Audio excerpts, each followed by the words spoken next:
Hello everyone, welcome to our YouTube channel Akanksha GSM. आज के इस वीडियो में हम लोग देखेंगे क्लास 7th का हिस्ट्री एनसीईआरटी हम लोग देख रहे हैं। क्लास 7th का 3rd चैप्टर देखेंगे, दिल्ली के सुल्तान। पहले हम इसको पढ़ेंगे और लास्ट में हम क्वेश्चंस करेंगे जो सीटेट में प्रीवियस ईयर क्वेश्चन आए हैं। हम क्वेश्चन जो है वो चैप्टर वाइज करते हैं, पहले पूरा पढ़ते हैं उसके बाद क्वेश्चन करते हैं। बाकी लास्ट में मैराथन क्लास दे दी जाती है, मतलब करा देती हूँ मैं, ताकि मतलब जो प्रीवियस ईयर क्वेश्चन आए आप उसको देख लें और आपका रिविजन हो जाए। क्लास 6 का मैंने ज्योग्राफी और हिस्ट्री का मैराथन क्लास करा दिया, आप लोग उसको देख सकते हैं। क्लास 7 का खत्म होती ही मैं इसको करा दूंगी। क्लास 7 का ज्योग्राफी भी खत्म हो चुका है, क्लास 8 का ज्योग्राफी मैं करा रही हूँ, आप उसको देख सकते हैं। तो फिर शुरू करते हैं। हमारा जो ये 3rd चैप्टर है दिल्ली के सुल्तान। हमने अध्याय 2 में देखा कि कावेरी डेल्टा जैसे क्षेत्र बड़े राज्यों के केंद्र बन गए थे। हमने देखा था, मतलब जो 2nd चैप्टर था उसमें जैसे कावेरी जो कावेरी का क्षेत्र था वो बड़े राज्यों के केंद्र बन गए थे। क्या आपने गौर किया कि अध्याय 2 में ऐसे ऐसे किसी राज्य का जिक्र नहीं है जिसकी राजधानी दिल्ली रही है? मतलब कि दिल्ली के बारे में नहीं जिक्र था कि जिसकी राजधानी दिल्ली रही है। इसकी वजह यह है कि दिल्ली महत्वपूर्ण शहर 12वीं शताब्दी में ही बना है।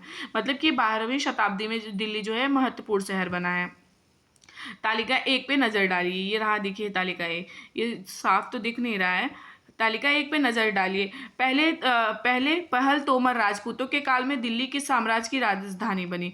मतलब पहले टाइम पे जो है तोमर राजपूतों के काल में दिल्ली किस साम्राज्य की राजधानी बनी थी?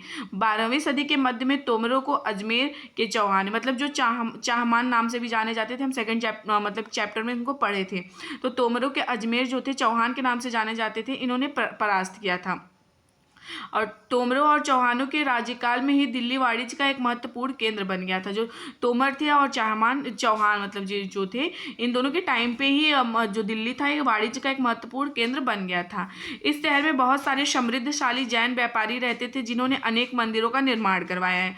मतलब कि उस टाइम पे यहाँ पे जो जैन व्यापारी रहते थे, बहुत ज़्यादा बड़े बड़े फेमस व्यापारी, और इन्होंने वहाँ पे मंदिरों का निर्माण कराया। यहाँ देहलीवाल कहे जाने वाले सिक्के भी ढाले जाते थे। कौन से सिक्के ढाले जाते थे? आप लोग इनका नाम याद रखिएगा।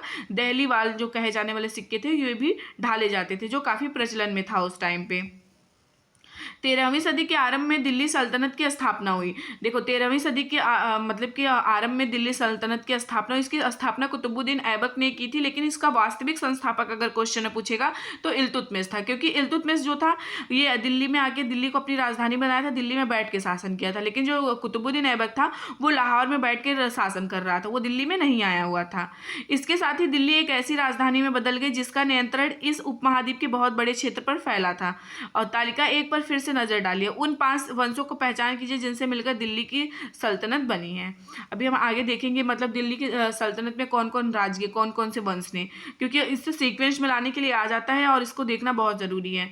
जिस जिस इलाके को आज हम दिल्ली के नाम से जानते हैं वहाँ वहाँ इन सुल्तानों के अनेक नगर बसाए हैं। मतलब कि ये जो हम दिल्ली में ये लोग अलग अलग नगर को बसाए हैं। देहली एक कुहनाशीरी और जहाँ पनाह को पहचानिए। इस वाले चित्र में देख रहा है, मतलब कह रहा है पहचानने के लिए, लेकिन ये मतलब बहुत ज़्यादा धुंधला है, समझ में नहीं आ रहा है। दिल्ली के शासक देखते हैं हम लोग। दिल्ली के राजपूत वंश। देखो स्टार्टिंग में दिल्ली के जो शासक थे वो राजपूत वंश थे। तोमर थे, इसकी जो स्टार्टिंग में जो थे अनंगपाल थे, और चौहान वंश के जो थे पृथ्वीराज चौहान। पृथ्वीराज चौहान और मोहम्मद गोरी के बीच में तराइन का प्रथम युद्ध हुआ था 1191 ईस्वी में, और तराइन का द्वितीय युद्ध जो हुआ था 1192 ईस्वी में हुआ था। पहले युद्ध में पृथ्वीराज चौहान विजयी हुए थे और दूसरे युद्ध में जो था मोहम्मद गौरी विजयी हुआ था। और उसके बाद देखते हैं दिल्ली सल्तनत जब स्टार्ट होता है। दिल्ली सल्तनत में जो प्रारंभिक तुर्की शासक जो होता है, सबसे पहले कुतुबुद्दीन ऐबक, मैंने बताया, दिल्ली सल्तनत की स्थापना की थी, लेकिन इसका वास्तविक संस्थापक जो है इल्तुतमिश माना जाता है। उसके बाद शमसुद्दीन इल्तुतमिश था। इसके बाद देखो ये सीक्वेंस में है, शमसुद्दीन इल्तुतमिश था, फिर रजिया सुल्तान थी, मतलब ये इल्तुतमिश की बेटी थी रजिया सुल्तान। उसके बाद गयासुद्दीन बलबन था। उसके बाद जो था ये गयासुद्दीन बलबन था, ये गयासुद्दीन बलबन। इन लोग का टाइम पीरियड देख लीजिए आप लोग। टाइम पीरियड जो कुतुबुद्दीन ऐबक का 1206 से लेकर 1210 ईस्वी तक था, और फिर इसकी चौगान खेलते टाइम मतलब कि मृत्यु हो गई थी घोड़े से गिर के, ये क्वेश्चन पूछता है। और फिर गयासुद्दीन इल्तुतमिश, इसका जो था 1210 से लेकर 1236 ईस्वी तक, और वही रजिया सुल्तान का जो था 1236 से लेकर 1240 ईस्वी तक चला था, और गयासुद्दीन बलबन का 1266 से लेकर 1287 ईस्वी तक चला था। अब जो था खिलजी वंश, जिसको खलजी वंश भी कह सकते हैं, फिर खिलजी वंश, इसकी स्थापना जलालुद्दीन खिलजी ने की थी। और ये पहले बात खिलजी वंश कब तक चला था? तो 1290 से लेकर 1320 तक चला था। और इसकी स्थापना जलालुद्दीन खिलजी ने की थी। 1290 से लेकर 1296 ईस्वी तक चला था। वहीं अलाउद्दीन खिलजी जो था इसका भतीजा, इसको मतलब इसका बचपन का, अलाउद्दीन खिलजी का जो बचपन का नाम था अली गुब्श था। और ये इसने अपने चाचा मतलब कि चाचा की बेटी से शादी कर ली थी। उसके बाद इसको मार दिया था जलालुद्दीन खिलजी को। उसके बाद ये मतलब गद्दी पे बैठा था। और इसका जो मतलब टाइम पीरियड था वो 1296 से लेकर 1316 ईस्वी तक था। उसके बाद आता है तुगलक वंश। उसके बाद जो है तुगलक वंश आया था। तुगलक वंश की स्थापना गयासुद्दीन तुगलक ने की थी। और इसका जो टाइम पीरियड था 1320 से लेकर 1414 ईस्वी तक चला था तुगलक वंश। और गयासुद्दीन तुगलक का जो टाइम पीरियड था 1320 ईस्वी से लेकर 1324 ईस्वी तक था। वहीं मोहम्मद तुगलक का जो था वो था 1324 से लेकर 1351 तक। फिरोज शाह तुगलक का जो था 1351 से लेकर 1388 ईस्वी तक। वहीं सैयद वंश जो थे इसके ये जो है 1414 से लेकर 1451 ईस्वी तक चला था। इस खिज्र खां का जो शासनकाल था इसमें फेमस यही थे 1414 से लेकर 1421 तक। फिर लोधी वंश। क्वेश्चन पूछता है आपसे कि मतलब कि दिल्ली सल्तनत में सबसे लास्ट कौन किसने शासन किया था, तो दिल्ली सल्तनत में जो किया था लोधी वंश ने किया था। इसकी स्थापना बहलोल लोधी ने की थी दिल्ली मतलब लोधी वंश की। ये इसका जो लोधी वंश का शासनकाल था 1491 से लेके 1526 ईस्वी तक चला था। 1526 ईस्वी। उसके बाद मुगल काल स्टार्ट हो गया था। और इसमें बहलोल लोधी का शासनकाल कब तक था, तो 1451 से लेके 1489 ईस्वी तक था। उसके बाद से मतलब अलग अलग शासक आए। दिल्ली के सुल्तानों के बारे में जानकारी कैसे मिली है इसमें देखना है हमें। हालांकि अभिलेख, सिक्कों और स्थापत्य मतलब कि स्थापत्य कला वो जो भवन निर्माण कला के माध्यम से काफ़ी सूचना मिलती है, मगर महत्वपूर्ण वे इतिहास तारीख एक मतलब तारीख, जैसे तारीख को ये लोग इतिहास मतलब जो हिस्ट्री वो होता था उर्दू में तारीख बोलते हैं। तवारीख को बहुवचन है, मतलब तारीख जो है हमारा एक वचन है और तवारीख जो है बहुवचन है। जो सुल्तानों के शासनकाल में प्रशासन की भाषा फारसी में लिखे गए हैं, सॉरी उर्दू में नहीं, ये फारसी में लिखे गए हुए हैं। तवारीख के लेखक सचिव, प्रशासक, कवि और दरबारियों जैसे सुशिक्षित व्यक्ति होते थे। मतलब कि तवारीख वो लोग लिखते थे, जैसे मान लीजिए अकबर का टाइम था, उन जैसे बीरबल हो गए और बहुत सारे जो फेमस मंत्री थे जो बहुत ज़्यादा शिक्षित थे वो लोग लिखते थे। जो घटनाओं का भी वर्णन करते थे, शासकों को प्रशासन संबंधी सलाह भी देते थे। मतलब कि शासक जो थे उनको प्रशासन संबंधी सलाह भी देते थे और घटनाओं का वर्णन भी करते थे। वे न्याय संगत शासन के महत्व पर बल देते थे। मतलब वे जो थे न्याय संगत शासन के महत्व पर बल भी देते थे। ये कुछ बातें ध्यान में रखें। तवारीख के लेखक नगरों में विशेषकर दिल्ली में रहते थे। मतलब कि तवारीख के जो लेखक थे वो विशेषकर कहाँ रहते थे, दिल्ली में रहते थे। गांव में शायद ही कभी रहते हो, मतलब गांव में वो लोग बहुत कम रहते थे। दूसरा वो था वे अक्सर अपनी इतिहास सुल्तानों के लिए उनसे ढेर सारे इनाम इकराम पाने की आशा में लिखते थे। मतलब कि वो लोग एक लालच में लिखते थे। जैसे कि हम अब लिखेंगे सुल्तान के बारे में, तो सुल्तान मतलब कि राजा है, उसके पास सब कुछ होगा तो मतलब उनसे इनाम या फिर इकराम पाने की आशा में करते थे। तीसरा जो है याद रखिएगा ये लेखक अक्सर शासकों की जन्म सिद्ध अधिकार और लिंग भेद पर आधारित आदर्श समाज व्यवस्था बनाए रखने की सलाह देते थे। उनके विचारों से सारे लोग सहमत नहीं होते थे। मतलब उनके जो विचार होते थे सब लोग सहमत नहीं होते थे। लिंग भेद मतलब आप लोग समझ रहे हैं ना, स्त्री पुरुष के बीच में जो तुलना होती है उसमें। और जन्म सिद्ध अधिकार मतलब जन्म के आधार पर जो विशेष अधिकार मिलता है उसकी बात की गई है। सन 1236 में सुल्तान इल्तुतमिश की बेटी रजिया सिंहासन पर बैठी। ये क्वेश्चन याद रखिएगा, यहाँ से आता है। मतलब कि 1236 ईस्वी में जो इल्तुतमिश की बेटी थी रजिया, वो सिंहासन पर बैठी। उस युग के इतिहासकार मिन्हाज सिराज ने स्वीकार किया है कि वह अपने सभी भाइयों से अधिक योग्य और सक्षम थी। मतलब कि इतिहासकार उस टाइम पे जो मिन्हाज सिराज थे, मिन्हाज सिराज, इन्होंने स्वीकार किया कि वो जो उनके भाई थे उसमें सबसे योग्य वही थी, क्योंकि जो इल्तुतमिश के बेटे थे वो सब योग्य नहीं थे, उनकी बेटी ही थी रजिया। लेकिन फिर भी वह एक रानी को शासक के रूप में मान्यता नहीं दे पा रहा था। मतलब कि देखो लोग मानते ही नहीं थे, उस टाइम पे इतना ज़्यादा लिंग भेद था कि कोई पहली बात मान नहीं पा रहा था कि महिलाएं भी शासन करेंगी। दरबारी जन भी उसके स्वतंत्र रूप से शासन करने की कोशिश से प्रसन्न नहीं थी, क्योंकि जो रजिया थी वो जब दरबार में आती थी पुरुषों की भांति टोपी वगैरह पहन के आती थी। ये क्वेश्चन पूछता है मतलब कि कौन पहन के आता था पुरुषों की भांति, तो रजिया अपने मतलब कि वहाँ आती थी, साम्राज्य में शासन करती थी आराम से। सन 1240 ईस्वी में उसे सिंहासन से हटा दिया गया था। मतलब कि 1240 ईस्वी में उसे सिंहासन से हटा दिया गया था, सब लोगों ने मिलकर उसको हटा दिया था, क्योंकि कोई चाहता ही नहीं था कि वो मतलब बने, क्योंकि औरतों का काम था अंदर रहना उस टाइम पे। दिल्ली सल्तनत का विस्तार गैरीशन शहर से साम्राज्य तक। गयासुद्दीन इल्तुतमिश द्वारा जीते गए प्रमुख शहर जो हैं उसको देखते हैं हम लोग।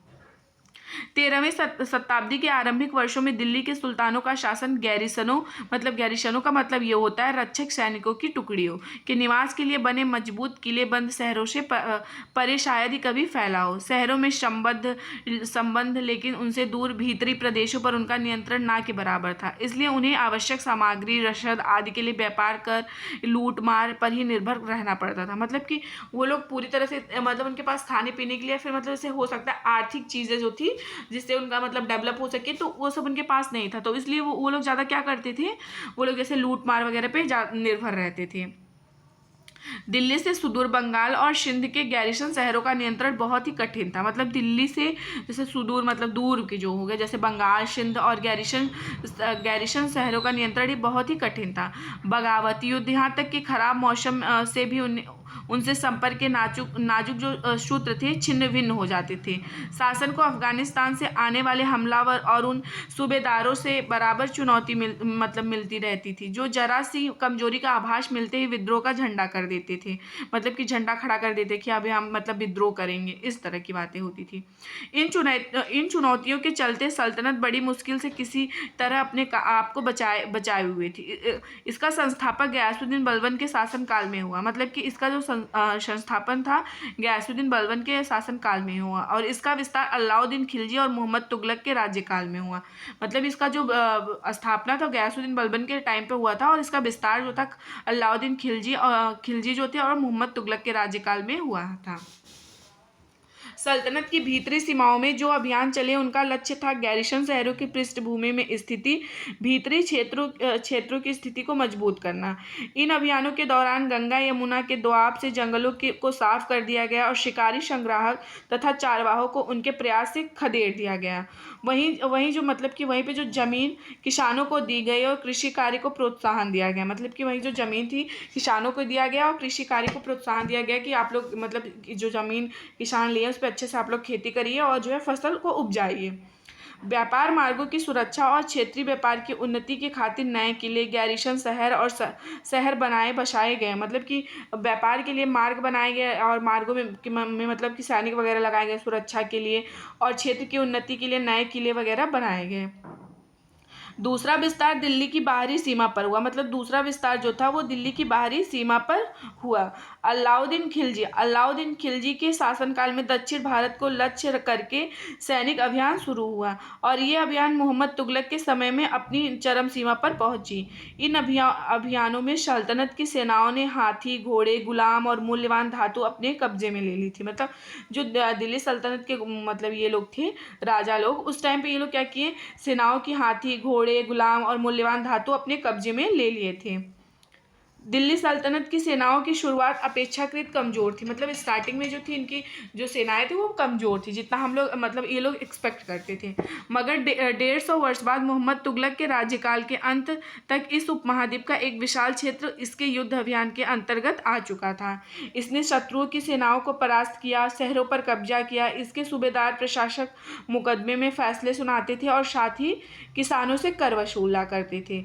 लेकिन इतने विशाल क्षेत्र पर इनका नियंत्रण सीमा किस तक और कितना प्रभावी था, मतलब किस तरह से बहुत ज़्यादा प्रभावी था। अलाउद्दीन खिलजी जो था ऐसा था उसने दक्षिण भारत का भी अभियान किया था। मतलब कि वो बिंद की पहाड़ी है उसको पार करता हुआ आया था। ये क्वेश्चन पूछता है तो कौन था वो, अलाउद्दीन खिलजी था। साउथ की तरफ भी ये गया हुआ था।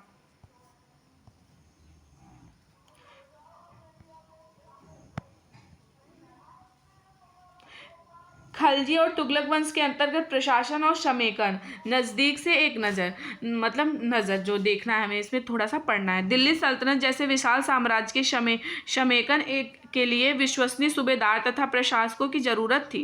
दिल्ली के आरंभिक सुल्तान विशेषकर इल्तुतमिश सामंतों और जमींदारों के स्थान पर अपने विशेष गुलामों की सूबेदारी नियुक्ति करना अधिक पसंद करते थे। मतलब कि ये लोग जो थे जैसे खासकर जैसे इसमें इल्तुतमिश का नाम आता है, ये सामंतों और जमींदारों के स्थान पर ये क्या करते थे, अपने जो वो गुलाम रहते थे उनको सूबेदार बनाते थे। जैसे कि कुतुबुद्दीन ऐबक का गुलाम जो था इल्तुतमिश था, बाद में इनका दामाद बन गया था।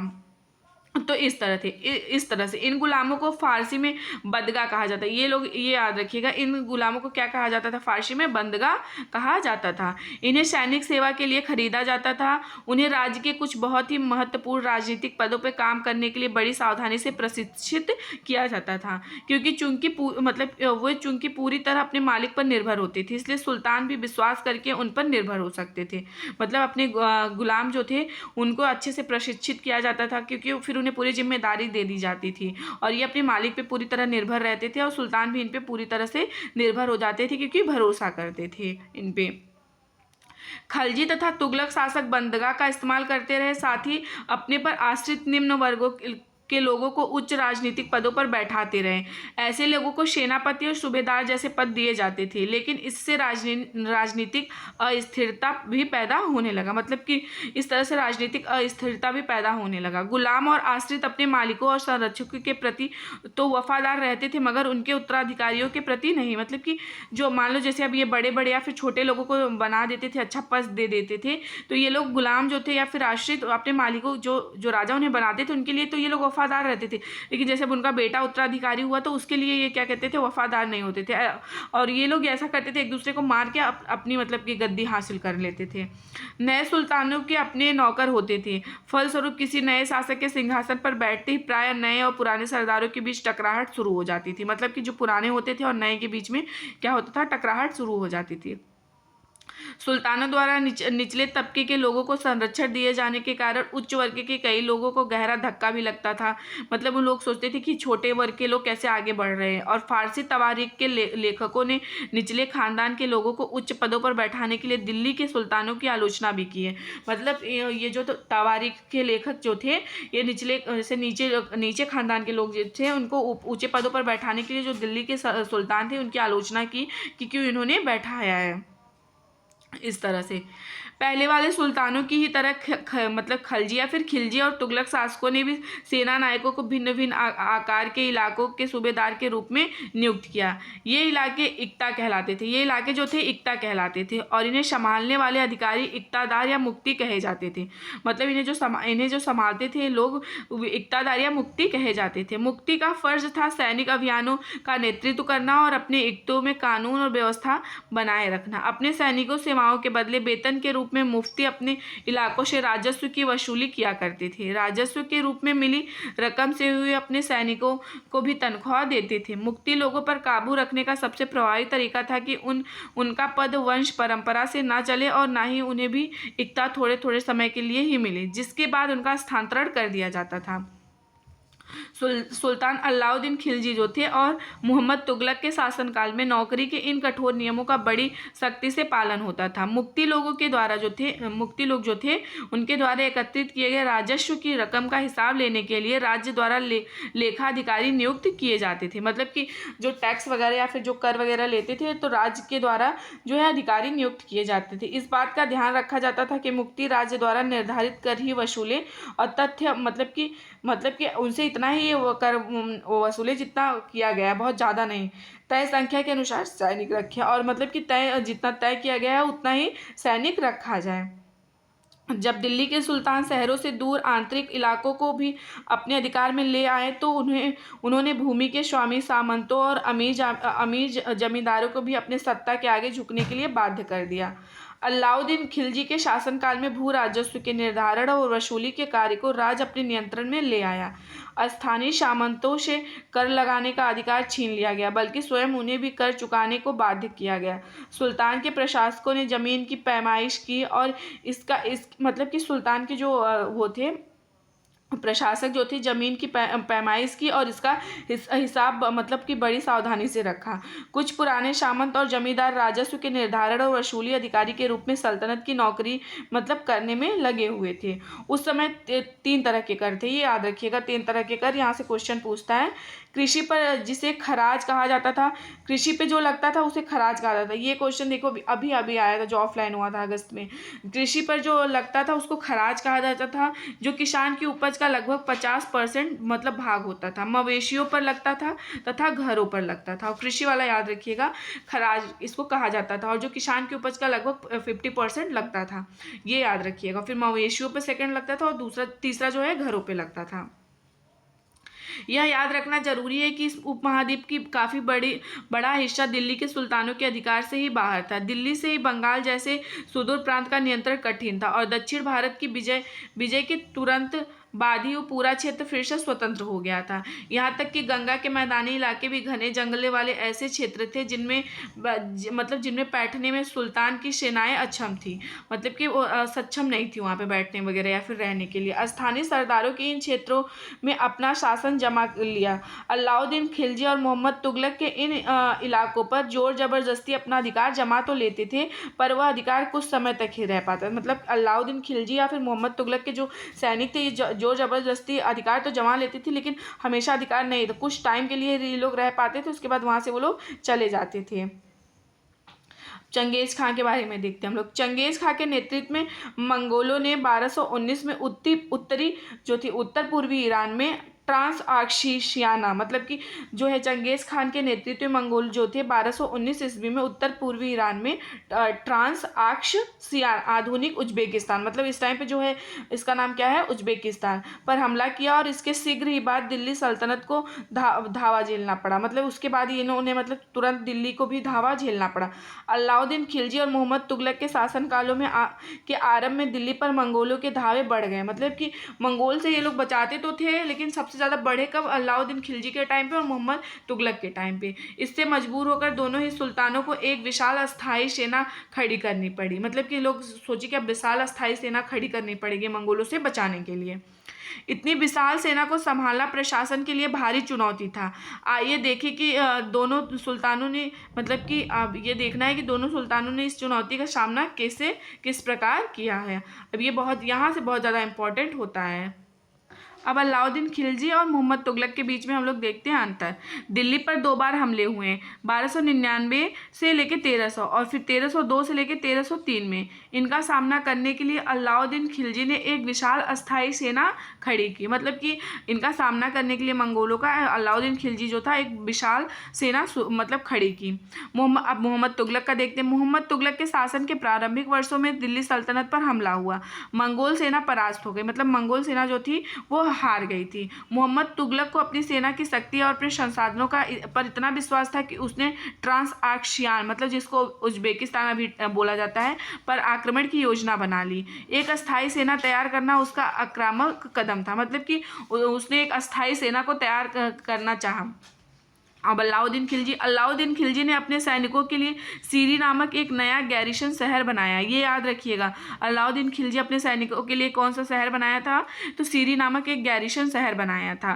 पहले अलाउद्दीन खिलजी को ही हम लोग पूरा देख लेते हैं। सैनिकों के पेट भरने की समस्या को गंगा यमुना के बीच की भूमि के कर्ज के रूप में खेती की पैदावार इकट्ठी करके हल किया गया। किसानों की पैदावार का 50% हिस्सा के तौर पर तय किया गया। मतलब जो किसान पैदा करते थे अपना उपज, उसका 50% देना पड़ता था इन लोगों को, सैनिकों को वेतन भी देना था। अलाउद्दीन ने सैनिकों की एकता के स्थान पर नगद वेतन, ये क्वेश्चन आपसे पूछेगा, नगद वेतन देना सैनिकों में सबसे पहले किसने स्टार्ट किया था, तो ये अलाउद्दीन खिलजी ने ही शुरू किया था। सैनिक अपना आवश्यक सामान दिल्ली के व्यापारियों से खरीदते थे। यह शंका थी कि व्यापारी अपनी चीज़ों की कीमतें बढ़ा देंगे। इसे रोकने के लिए अलाउद्दीन ने दिल्ली में चीज़ों की कीमतों पर नियंत्रण लागू किया। मतलब कि मतलब जब ये हुआ कि दिल्ली के जो लोग थे व्यापारी, वो अपनी कीमतें ना बढ़ाएं, इसके लिए जो अलाउद्दीन खिलजी था इसने नियंत्रण किया चीज़ों पे। अफसर बड़ी सावधानी से कीमतों का सर्वेक्षण करते थे। मतलब जो व्यापारी इसका उल्लंघन करता था, जैसे अब कम तौल रहा है तो जितना कम तौलेगा तो उसका मांस काट के उतना ज़्यादा बढ़ाया जाएगा। यह अलाउद्दीन के खिलजी के टाइम पे हो रहा था। अलाउद्दीन के प्रशासनिक कदम काफ़ी सफल रहे। इतिहासकारों ने कीमतों में कमी और बाजार में वस्तुओं की कुशलता से आपूर्ति के लिए शासनकाल की बहुत प्रशंसा की है। मंगोल आक्रमणों को खतरे का भी उसने सफलतापूर्वक सामना किया था। तो ये हम देख लिया अलाउद्दीन खिलजी के बारे में। मोहम्मद तुगलक के बारे में देखते हैं। नया गैरिसन शहर बनाने के स्थान पर दिल्ली के चारों शहरों में सबसे पुराने शहर देहली एक कुहना को निवासियों से खाली करवा खुदवाकर वहाँ के सैनिक छावनी बनवा दी गई, मतलब इसने बनवाया था। दिल्ली या कुहना के जो निवासी थे उसको खाली करवा दिया और वहाँ पे सैनिक छावनी बनवा दी गई। पुराने शहर के निवासियों को दक्षिण में बनी नई राजधानी दौलताबाद में भेज दिया, मतलब जो उस टाइम पे जहाँ पे वो लोग रहते थे दिल्ली कुहना के लोगों को दौलताबाद में ट्रांसफ़र कर दिया। सेना को खिलाने के लिए उसी इलाके से खाद्यान्न इकट्ठा किया गया, लेकिन सैनिकों की विशाल संख्या की जरूरतें पूरी करने के लिए सुल्तान ने अतिरिक्त कर भी लगाए। इसी दौरान उस क्षेत्र में अकाल भी पड़ गया, मतलब उस टाइम पे अकाल भी पड़ गया उसी क्षेत्र में। मोहम्मद तुगलक भी अपने सैनिकों को नगद वेतन देता था, लेकिन कीमतों पर नियंत्रण की जगह उसने कुछ कुछ आज की कागजी मुद्रा की तरह टोकन मुद्रा चलाई, मतलब कि नगद वेतन तो देता था लेकिन उसने कीमतों की मतलब कि कुछ जैसे कि कागजी मुद्रा वगैरह चलाई जिसको टोकन कहा जाता था। ये सिक्के धातु के बने होते थे, लेकिन सोने चांदी के ना होकर सस्ती धातु के, मतलब कि धातु के बने होते थे लेकिन सोने चांदी के नहीं। 14वीं सदी के लोगों को इस मुद्रा पर भरोसा नहीं था। वे बड़े चतुर थे, अपने सोने चांदी के सिक्के वे बचा कर रख लेते थे और तमाम कर इस टोकन मुद्रा से ही चुकाते थे। इस सस्ती मुद्रा जैसे जाली सिक्के भी बड़े आसानी से बनाए जा सकते थे, मतलब कि जाली सिक्का वगैरह भी बनाया जा सकता था। मोहम्मद तुगलक द्वारा उठाए गए प्रशासनिक कदम बेहद असफल रहे, मतलब ये असफल थे, और लेकिन जो अलाउद्दीन का था वो सफल था। कश्मीर पर उसका आक्रमण पूरी तरह विफल रहा। उसने तुरान पर हमला करने का इरादा छोड़ दिया और अपनी विशाल सेना को भंग कर दिया। इसी बीच प्रशासन संबंधी जो कदम उठाए गए उसने कई परेशानियां पैदा हो गई। दौलताबाद ले जाए जाने वाले लोग बहुत नाराज थे। करों में वृद्धि और गंगा के दोआब में अकाल से विक्षुब्ध जनता बगावत पर उतर आई और मोहम्मद तुगलक को अंततः टोकन मुद्रा भी वापस लेनी पड़ी, मतलब कि टोकन मुद्रा जो चलाई थी उसको भी इसने वापस ले लिया। इन तमाम असफलताओं को गिनती करने में हम कभी भूल जाते हैं कि सल्तनत के इतिहास में पहली बार दिल्ली के सुल्तान ने मंगोल इलाके को फतह करने के अभियान की योजना बनाई थी। जहां अलाउद्दीन खिलजी का बल प्रतिरक्षा पर था, वहां मोहम्मद तुगलक के द्वारा उठाए गए कदमों मंगोलों के विरुद्ध सैनिक आक्रमण की योजना के हिस्सा थे। मतलब कि इसने भी जो मोहम्मद तुगलक था इसने भी मंगोलों के विरुद्ध सैनिक आक्रमण का मतलब योजना बनाया था। 15वीं तथा 16वीं शताब्दी में सल्तनत, इसको अब हम लोग देखते हैं। आप पाएंगे तुगलक वंश के बाद 1226 तक दिल्ली तथा आगरा पर सैयद तथा लोधी वंशों का राज्य रहा। तब तक जौनपुर, बंगाल, मालवा, गुजरात, राजस्थान, पूरे दक्षिण भारत में स्वतंत्र शासक उठ खड़े हुए। मतलब कि उस टाइम पे जब ये लोग लोधी वंश वगैरह आए 1526 में, उस टाइम पे जौनपुर में, बंगाल में, मालवा, गुजरात और राजस्थान में, दक्षिण भारत में सब स्वतंत्र शासक नए नए उत्पन्न हो गए। उनकी राजधानियां समृद्ध थी और राज्य फल फूल रहे थे, मतलब कि उनकी राजधानियां समृद्ध थी और राज्य भी अच्छे से चल रहे थे। इसी काल में अफगान तथा राजपूत जैसे नए शासक भी समूह में उभरे, मतलब कि उस टाइम पे अफगान और राजपूत जैसे शासक भी उभरे इसी टाइम पे। इस काल में स्थापित राज्यों में से कुछ छोटे तो थे पर शक्तिशाली थे। उनका शासन बहुत ही कुशल था, सुव्यवस्थित तरीके से चल रहा था। शेरशाह सूरी जो था 1540 से लेकर 1545 तक, मतलब इसने बिहार में अपने चाचा के एक छोटे से इलाके के प्रबंध के रूप में काम शुरू किया था। आगे चलकर उसने इतनी उन्नति की कि मुगल सम्राट हुमायूं 1530 से लेकर 1540, 1555 से लेकर 1556 तक को चुनौती दी। शेरशाह और मुगल सम्राट हुमायूं के बीच में युद्ध हुआ था, चुनौती दी। शेरशाह ने दिल्ली पर अधिकार करके स्वयं अपना राजवंश स्थापित किया। सूरवंश ने केवल 15 वर्ष तक 1540 से 1555 तक शासन किया, लेकिन इसके प्रशासन ने अलाउद्दीन खिलजी वाले कई तरीकों को अपनाकर उन्हें भी चुस्त बना दिया। महान सम्राट अकबर का शासनकाल याद रखिएगा 1556 से लेकर 1605 तक था। जब मुगल साम्राज्य को समेकित किया तो उसने अपने प्रतिमान के रूप में शेरशाह की प्रशासन व्यवस्था को ही अपनाया था, मतलब शेरशाह से वो प्रभावित था और हुमायूं का बेटा था ये अकबर। तो फिर ये चैप्टर खत्म होता है। अब हम क्वेश्चन कर लेते हैं जो प्रीवियस ईयर में आए हैं। अब क्वेश्चंस देखते हैं दिल्ली के सुल्तान से। दिल्ली सल्तनत के शासकों के वंश को सही क्रम में मतलब इनके काल के अकॉर्डिंग व्यवस्थित करना है। पहले हमें देखना था सबसे पहले किसने शासन किया है। तो इसमें देखो सबसे पहले किसने किया था, तुर्की वंश ने, जिसने जैसे कि वो हो गया कुतुबुद्दीन ऐबक लोग थे। उसके बाद कौन था, उसके बाद जो था खिलजी वंश था, उसके बाद जो था तुगलक वंश, उसके बाद सैयद वंश, उसके बाद जो था वो लास्ट में लोधी वंश था। तो इसका राइट आंसर होगा 1 2 3 4, ये सीक्वेंस में है। तो इसका राइट आंसर होगा ऑप्शन सी 1 2 3 4, इसका राइट आंसर है। दिल्ली के ये काल थे, अभी हमने इसके बारे में देख लिया है। अगला क्वेश्चन है दिल्ली सल्तनत के अंतर्गत गैरिसन शहर का निर्माण किसके लिए किया जाता था। तो गैरिसन शहर का निर्माण किसके लिए किया जाता था। तो रक्षक सैनिकों की टुकड़ियों के रहने के लिए बने मजबूत किले बंद शहर। इसका राइट आंसर होगा ऑप्शन सी। ऑप्शन सी इसका राइट आंसर होगा। अब इसको आप आराम से कर लेंगे ये क्वेश्चन, क्योंकि अभी हमने इसको पढ़ा है। अगला जो हमारा क्वेश्चन है, हमारा अगला क्वेश्चन जो है वो है दिल्ली सल्तनत का वह कौन शासक था जिसने अपने सैन्य अभियान मालवा के मांडू से लेकर देवगिरी तथा द्वार समुद्र तथा मैसूर एवं तंजावुर जैसे सुदूर दक्षिण भारत के राज्यों को विजय किया था। कौन था। तो मैंने आपको बताया था अलाउद्दीन खिलजी जो था, साउथ की तरफ भी बढ़ा था ये। अगला जो क्वेश्चन है वो है नमाज के दौरान मुसलमान मक्का की तरफ मुंह करके खड़े होते हैं, मक्का की ओर दिशा को क्या कहते हैं। तो मक्का की ओर जो मतलब कि ये लोग उस दिशा को हम लोग क्या कहते हैं जब ये लोग मतलब नमाज पढ़ते थे या फिर अभी भी, तो उसको किबला कहते हैं। तो इसका राइट आंसर है किबला। इसका राइट आंसर है ऑप्शन बी किबला।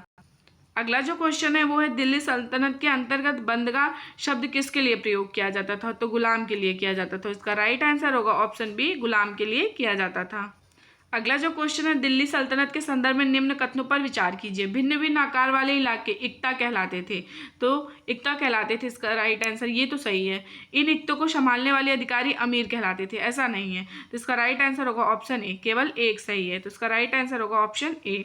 अगला जो क्वेश्चन है वो है निम्नलिखित कथनों पर विचार कीजिए। कथन मुक्ति लोगों को एकता थोड़े थोड़े समय के लिए ही दिया जाता था, कारण ताकि मुक्तियों पर प्रभावी तरीके से नियंत्रण रखा जा सके एवं उनका पद वंश एवं परंपरा मतलब से ना चल सके, मतलब कि एक वंशानुक्रम चल ना सके, मतलब कि अभी ये है तो इनका बेटा अगला बेटा इस तरह से पद ना बन। तो इसका राइट आंसर ए और आर दोनों सही है। आर ए का सही स्पष्टीकरण है। अगला जो क्वेश्चन है वो है दिल्ली सल्तनत में कृषि पर लगने वाले कर को क्या कहते थे। हमने अभी देख लिया, उसको खराज कहते थे। इसका राइट आंसर होगा ऑप्शन सी। तो ये चैप्टर खत्म हो गया और इससे जो रिलेटेड क्वेश्चन आए हुए थे मैंने वो करा दिया। अगर वीडियो पसंद आएगा तो प्लीज़ वीडियो को लाइक करिएगा, कॉमेंट जरूर से करिएगा और चैनल को शेयर सब्सक्राइब करिएगा। Thank you.